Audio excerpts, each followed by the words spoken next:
defense, Mr. Curran, Curran. On the court, I'm the witness.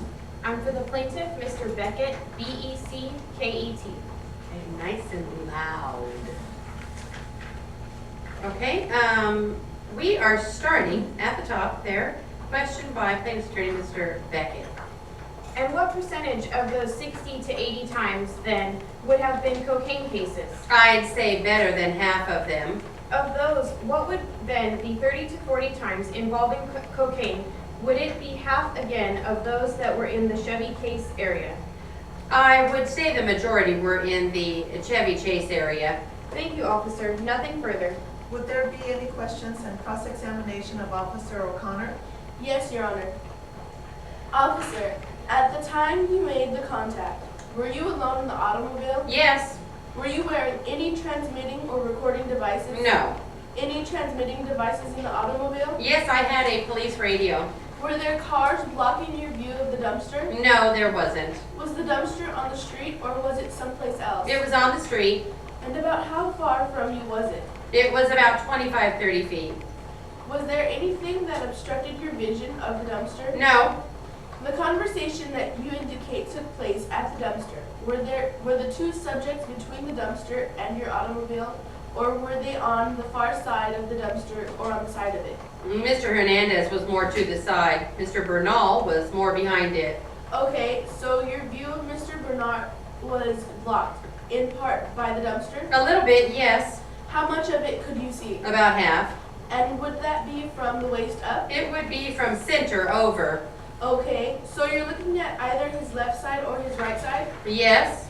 Was the dumpster tall enough so that it would block the rest of your view of him, or was he turned away from you? It would just, the back part of the dumpster was a little higher than the front part, so I could see his face and about a little more than half of his body on the left side, his left, Was he facing away from the dumpster or toward it? toward the dumpster. Did the dumpster open on that side that he was on? It was open.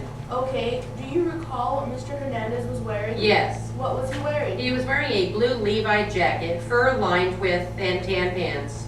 Was he at the driver's door or the passenger door of your automobile while he was having this conversation with you? Driver's side. Driver's side. And then he walked away from you back towards the dumpster? Yes.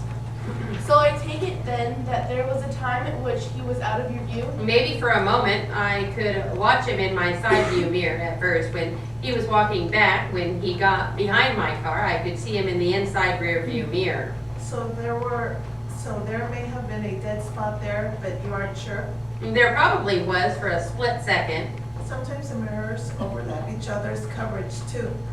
What kind of an automobile were you in? A Buick full size.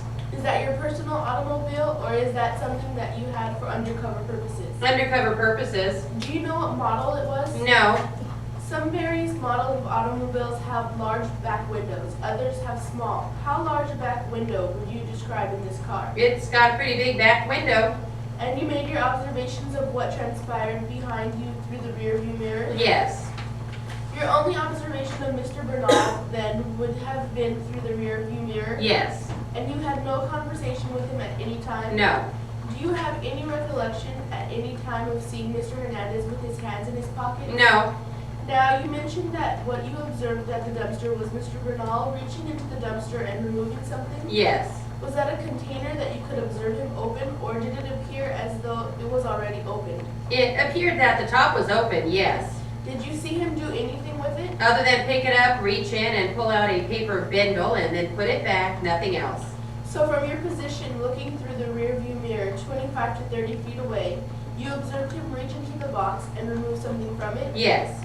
And it's your testimony, through that distance through the mirror, you were able to determine it was a dark bindle? Yes, a small square rectangular bindle. Is that something that you could resolve through your rear view mirror, or only after the delivery you could conclude that it was a bindle as opposed to some other small object? Well, being that I've done this a few times, it looked to me like it was a bindle that he was handing him, and then it was confirmed through the subject, and Mr. Hernandez gave it to me.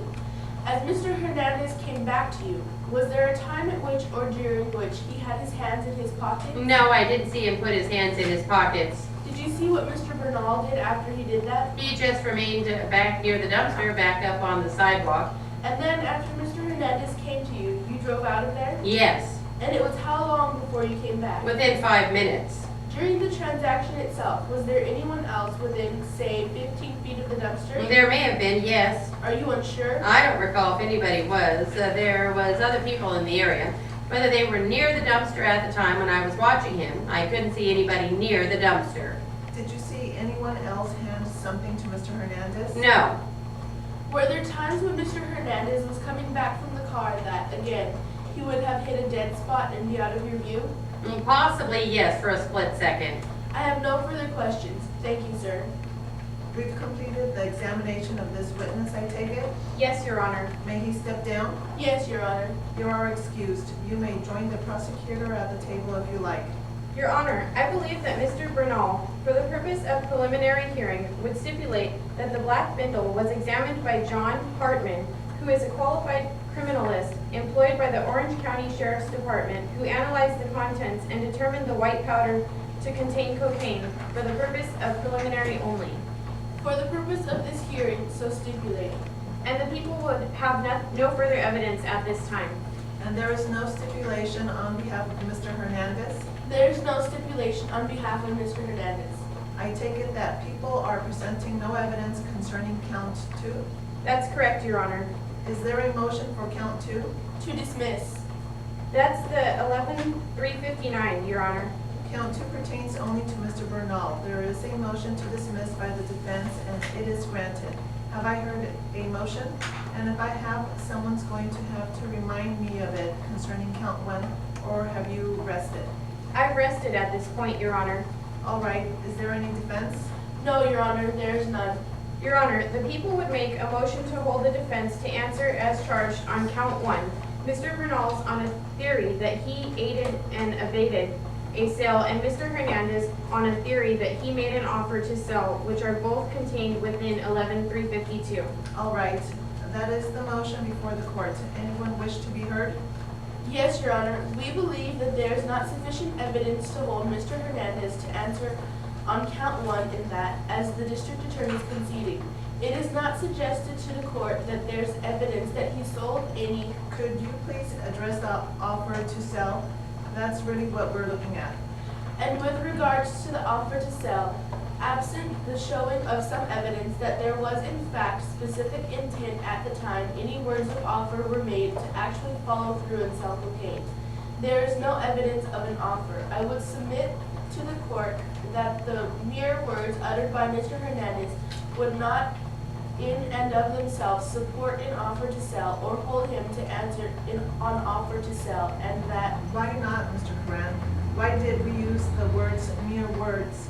It always comes out, attorneys start saying mere words. We've got him asking for a quarter, and you get a price quoting and haggling, and a price change from 25 to 20. How would those mere words not constitute? because I think, as the court is no doubt aware, were any of us simply to utter the words in whatever type of context, do you want cocaine or do you want cola, that would not be a violation of the section. Absent in evidence that there was a true intent and seriousness behind those words to actually, at some point, even if it never actually occurs, but that there must be the intent to follow through with the actual sale of the contraband substance of cocaine in this case. Now, in this particular case, we heard facts that there was a conversation, that there was a transfer of some type of substance that, I've forgotten if we heard an actual description of it, but perhaps was a white powdery substance without any evidence as to what that was. And I think that without knowing what that is, we can't conclude what the intent was in passing it, because if it were talcum powder or some other non-controlled substance, then we would not have the intent to make a sale of cocaine. We haven't heard any type of evidence offered that that is what the substance was, or other evidence as to what the specific intent was of Mr. Hernandez when these words were uttered. All right, anything, Mr. Coran? It's submitted on the motions. I do wish to be heard on bail. All right, we'll get around to that before we lose any jurisdiction. And I'm sure that the people are submitting on the basis of the argument so far presented? Yes. Unless you wish to make a further record. No, I think the record is clear, Your Honor. Now, before we lose jurisdiction in this matter and before I rule on any bind over, in case there's a bind over, somebody wishes to be heard on bail. Is that one of you or both of you?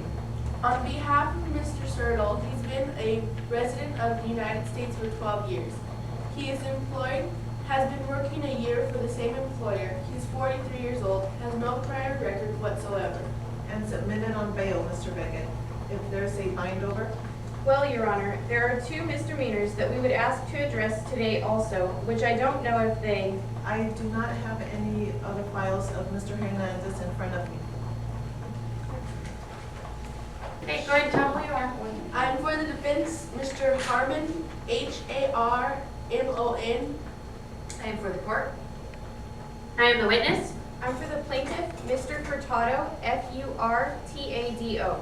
Okay, and let's start on line 7, really, start this one. All right. Would you state your name for the record, please? Stanley Soa.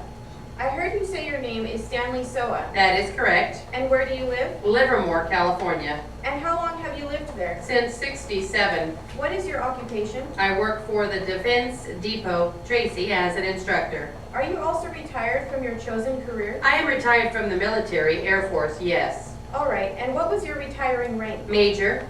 What time do you customarily arrive at work in Tracy? Oh, I'd say about 5 minutes after 7. What time do you customarily leave your home at Livermore? Quarter after, 20 after 6. All right, did you hear and read about a number of collisions that took place on Altamont on December 14th, 1972? I don't know the approximate date, but as far as my recollection of what you're speaking about, at work, word came to us that some of our people were involved in accidents at the Altamont Pass. All right, and that you remember the day through that rather than the calendar date, is that right? That is correct. All right, now when you heard about other people at work that were involved in that, had you driven over the Altamont on 580 that morning yourself? Yes, I did. And what time was it that you drove over Interstate 580? Well, if I recollect, it must have been around 25 minutes to 7, 20 minutes to 7, thereabouts. All right, now there's been a lot of testimony about that stretch of highway. I want to ask you is, can you tell this jury what you noticed as you went up the grade up to North Flynn Road and what you noticed after you passed the top of North Flynn Road and went on down? Well, that particular morning, I know that it was a bad morning from the standpoint of weather. It was cold and foggy, and there was one particular area there before I reached the top that my car or truck, I drive a 3/4 ton Ford camper shell truck, and it swerved a little bit, and I assumed there was ice around through that area, so I took it very easy from there on, crossed to the other side until I got down in the valley. Did you notice anything when you got to the top, as you got over the top of the interstate at North Lynn Road? And the only thing that I can say is that the road themselves appear to be icy in spots. That's about all I can say about it, recollecting that period of time. Did it affect the driving of your vehicle? Driving of my vehicle, yes, sir. Beg pardon? Driving my vehicle, I was very careful going down the hill. And did it affect, you said it appeared to be icy. Did it affect your driving? No, because I was very careful going down the other side, and the reason for it, my truck has what is called posi traction driving. I have to be careful, so I was. All right. Thank you, Mr. Soa. As you went down the pass, going eastbound, the road appeared icy to you, is that right? That is correct. And could you feel the iciness under your car? I did on the way up because my car seemed, or the truck that I had seemed to swerve a little. Now, I didn't get out to check or anything like that. I appreciate that, sir. And once over the top and going down, could you see ice on the pavement as you went down? It appeared to me there was some icy spots. Because of that, you exercised extra caution for yourself Yes, I did. and made it to Tracy? That is correct. Thank you, sir. Excuse me, that was at about 6:35 to 6:40 that you went over the pass? Approximately 20 minutes to at that particular time, yes. Thank you, sir. Mr. Soa, you say it appeared to be icy. Would you describe it for us? Well, it seemed to be shiny in spots, which I assume could have been ice because of the way the truck felt as I was going up to the top of that pass. So I was very careful going down. About how fast were you driving? I couldn't have been going over 25, 30 miles an hour because of the fog condition and the condition of the road and everything. Could you tell us, sir, a little bit about your background? My background? Yes, where were you born? I was born in Duluth, Minnesota. And you lived there how long? Well, I lived in Minnesota until I entered the University of Minnesota. And then after 4 years, I joined at that time, World War II was about to start, about a year before, and I joined the Army Air Corps at that time. You had some experience at that time in driving on icy roads? Yes, I certainly have in Minnesota. Have you had any experience after living in Minnesota? Well, several times down in, of course, this was long after the war. I was stationed down in Texas, and in the wintertime, once in a while, they'd have icy spells in the area. Yes, I've experienced conditions of slippery conditions, yes. How fast were you when you were going up how fast were you going up on the west side when you first felt that you experienced a slipperiness or something? Well, I would, because of the rain, the conditions at that time, I don't think I was going over, say, 30, 35, something like that. Was it raining that morning? I believe it was, if I recollect.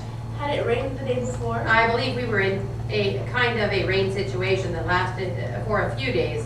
I mean, I may not be sure about this, but I think. Did the pavement appear wet and slick? That's correct. Now, what was the reaction? What did you feel in your car that indicated to you that it was ice? Slight swerving. Slight swerving? That is correct. Will you tell us a little more specifically? Well, it seemed like the rear wheels were going off a little bit to the side. Whether it was an obstruction in the combination of some kind of an obstruction or combination with ice, I don't know, but it kind of slid a little bit. I assume the fact it was icy in the area. Did you observe frost in the shrubbery alongside the road? That I cannot recollect because it was dark and foggy at that time in the morning. All right. I think you said it was raining, Well, raining combination with it. so then you slowed down. And did you have any trouble going down from the top, down on the east side? Not that I recollect. None whatsoever? No, because I was careful. Did you notify the CHP that there was a condition in the Altamont that should be checked? No, I didn't. Why not, sir? To tell you the truth, I didn't even think of it. Didn't you think it was sufficiently such, you didn't feel it was sufficiently dangerous? Object, argumentative. Objection sustained. Why didn't you think of it? Same objection. Same ruling. This is cross-examination, Your Honor. Objection sustained. Normally, Mr. Soa, I take it that you would feel some responsibility to other people to so warn them of a condition you felt was dangerous. Would you not, sir? Same objection. Objection sustained. Isn't it true? Forget it. Forget it. Did you have an opportunity, Mr. Soa, to make a phone call to the CHP or the highway people? Same objection. Oh, overruled. He can answer. Yes, I would have had the opportunity. If I understand you, you didn't see fit to do this. Asked and answered. He's already testified. Let's say I didn't even think about it. All right, you've answered the question.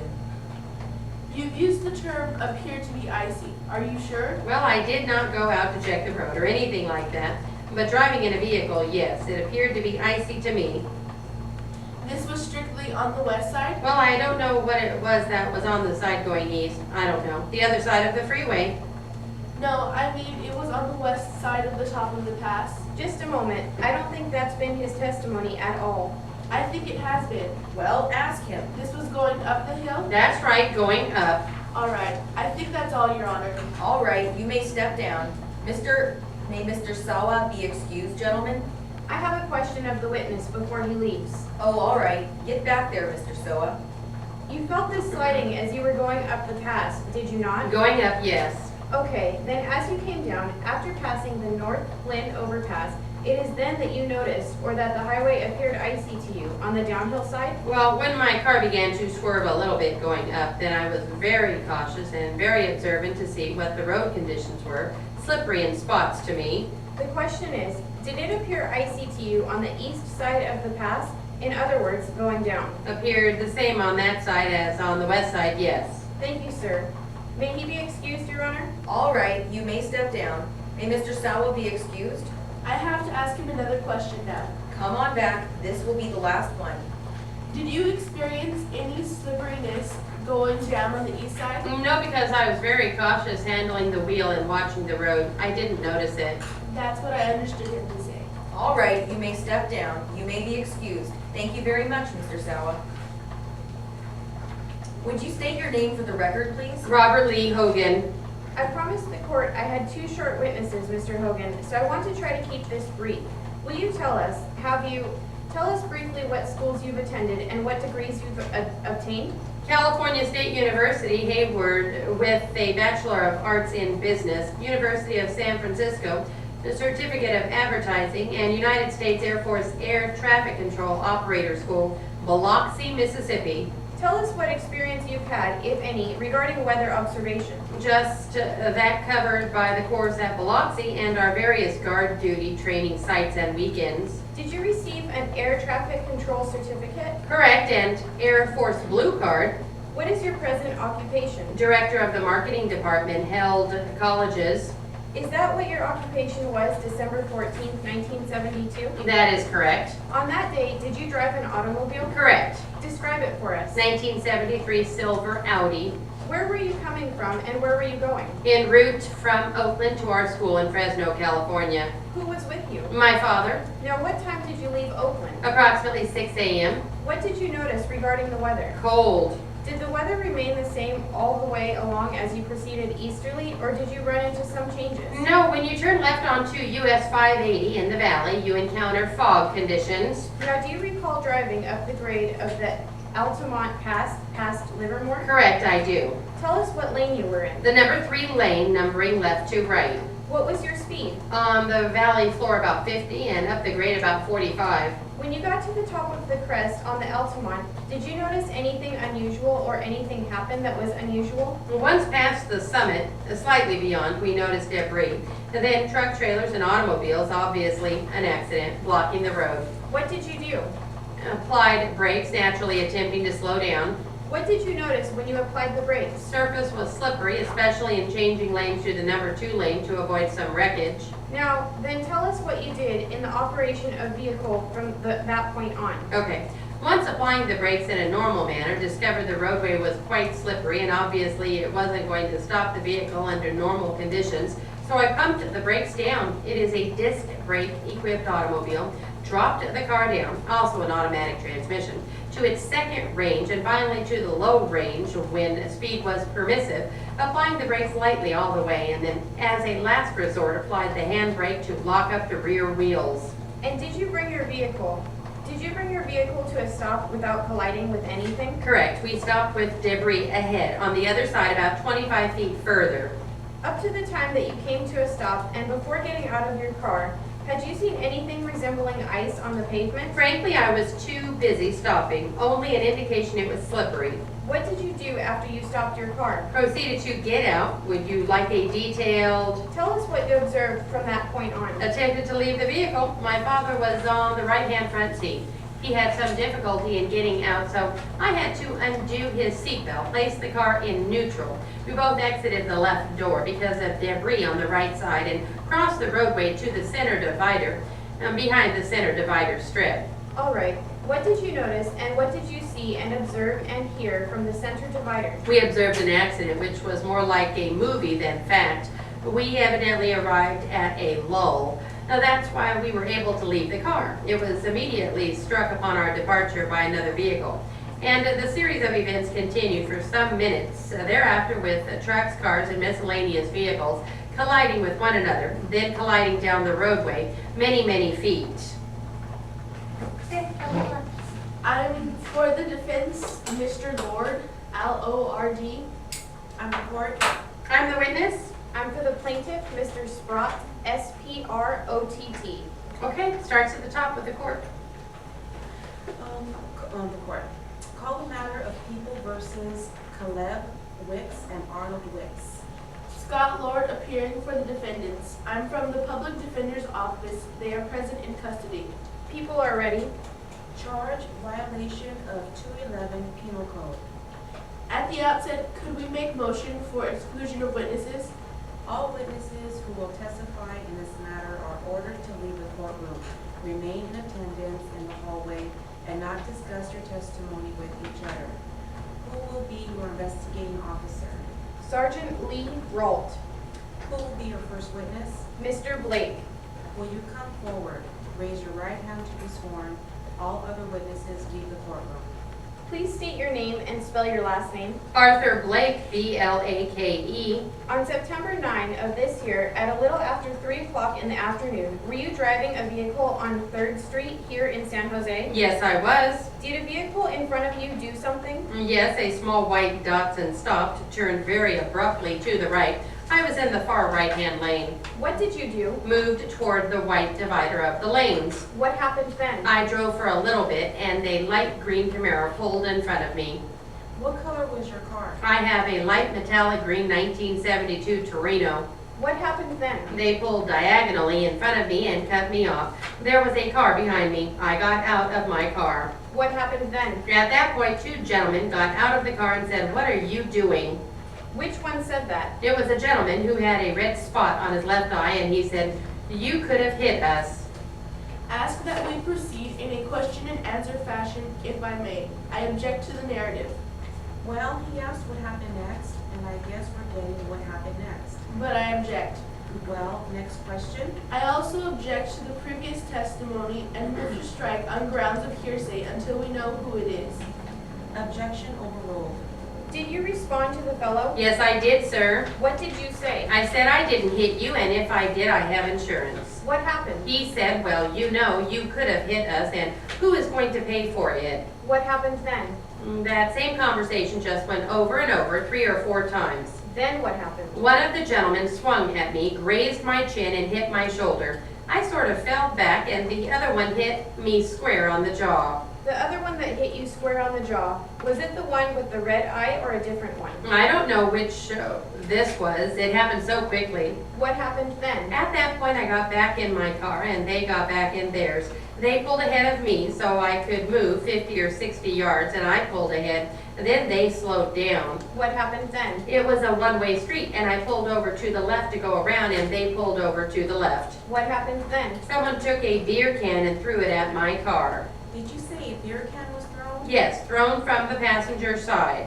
Did you know who that was? I believe it was the person that had this red eye. What happened then? Ask that answer be stricken. It wasn't responsive. The question was, do you know? He said, I believe, and that is a matter of conjecture. Objection overruled. He says to the best of his recollection, it was the man with the red eye. Proceed.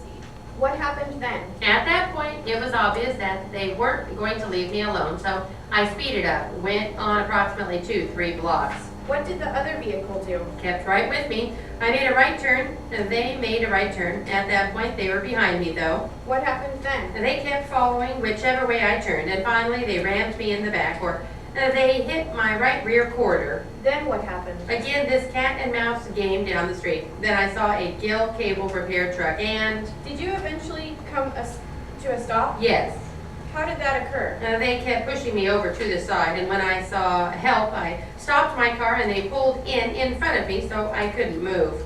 Again, what happened? I yelled to this cable guy repairman. I said, "Call the police. I am in trouble. Call the police." What happened then? He got on his radio and called the police. What happened then? Then they got out of their car and said, "Hey, that's a hit and run, you know."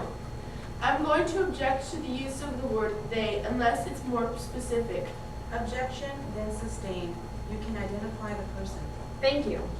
How many people got out of the other car? 2 gentlemen. Did someone say something? Yes. And how many were speaking at once? What? Well, really just one of them did most of the talking. Do you recognize him here in court today? I believe it is the gentleman here on my right, That's about 4 gentlemen to your right. in the gray overalls against the rail there. I see brown. I'm sorry, brown. There are 2 with brown overalls against the rail. The person on the right on the rail, closest to the window. Well, I identify that defendant as whom? Caleb Wicks. That will be Caleb Wicks. Is that the fellow that had the red eye, or did he not have the red eye? I believe that is the fellow who had the red eye. And what did he state at that time? He came up to me and said, "This is hit and run. Who is going to pay for it?" And I said, "You know, you guys hit me. I didn't hit you. And anyway, it's going to be paid for by my insurance company." What happened then? He would talk for a while, and then the guy I just identified came in and started the same line of questioning. Arnold Wicks? What happened then? Well, someone in a brown Datsun or Toyota pulled up and walked up to me and said, "I think I can help you." And he opened his wallet, and in it was a card that said San Jose Police Department or Police Association on it. No badge, just a card. What happened next in reference to the two fellows you've identified here in court? What did they do next? They got out of the trunk a steel hatchet with a segmented handle. Object to the use of they again. All right, limit it to the individual. Which fellow got a hatchet out of the trunk? A fellow with the red eye. What did the other fellow do that you've identified here in court? He got out a tire iron. What did they do next? When this gentleman came up and flashed his card, they could see that he was Oriental, and one of them said he must be a black belt. I'm a black belt too. And the guy with the red eye and sort of took the pressure off me by pushing him back and back into a parked car that was along the side. Was he physically pushing him? No, just walking at him, forcing him to back up. Finally, he said, "I'm not a black belt. I don't want to fight." Then one of them pushed him down. What happened then? At that point, the guy with the red eye said, "This car belongs to a friend of mine. I'll have to have it fixed. Where's your money?" What happened then? I opened up my wallet and showed them it was empty. What happened next? He said, "That ain't going to do it. You have to have some money." I said, "I had some loose bills in my console in the car and I got them out." What did you do then when you got the money out? Gave it to them Why did you give them the money? because he asked for it and he had put his hatchet away in his belt. I figured things were calming down to the point if I gave him the money, I could be done with them. Besides, the other guy was still standing nearby with the tire iron. Now, the two fellows here in court that you identified, do they appear similar or different? Very similar to me. Would you step down and take a closer look? See if you're sure of what you said so far about who did what. The only way I could identify them would be to take a look at the eyes, okay? The red-eyed one would be the first fellow. For the record, that was Khalib Wicks. After you gave them the money, what happened? They said, "I don't ever want to see you around here. Don't ever come back." I make the same objection to the word they. Don't refer to they, be specific. The one with the red eye. No further questions. Your Honor, may I have a moment to confer with Caleb? All right, Just another minute, Your Honor. go ahead. Thank you, Your Honor. All right, Mr. Barth, proceed. Today, you made references to the fact that one of the defendants had a bloodshot eye. Eye, not a bloodshot eye. A bloodshot eye I think of as being cracked and that kind of thing. His looked like one of the blood vessels had broken and it was all red. You identified Caleb Wicks as the gentleman who had that red eye. You said, to the best of your knowledge, or the best of your belief, that was the one. Are you certain, as you sit here now, that that was the fellow with the red eye? Not 100%. So you're not prepared to swear 100% that he was the one with the red eye? No. Was the fellow with the red eye the one with the axe or the tire iron? The one with the axe. Was he doing all the talking? Majority of the talking. The second incident where the two cars appeared to brush. I remember your testimony being that you were turning a corner. Objection, misstatement of testimony. Testimony is the cars did not brush, his vehicle was rammed. Talking about the second incident. Let's see. I know what he is saying. He can clear it up on redirect if he wants. I don't remember any incident about being brushed. I don't remember any brushing. I remember it being round. I believe he first said hit, and then he said he was rammed. Change the nature of your question. Now, your earlier testimony was that you were rammed. Was it also your testimony that you went very deep into the next lane? No, I went deep into the corner, I believe the testimony said. Deep. I don't understand exactly what that means. Could I explain with my hands? Why don't you use the blackboard up there? All right. Mr. Blake, there are vehicles there with magnets on them. For the record, reflect that the witness has drawn a diagram of a cross street, one being a one-way street, the other a two-way street. Now, what happened? So I'm in the far left-hand lane of the one-way street, heading south as deep as I could, and still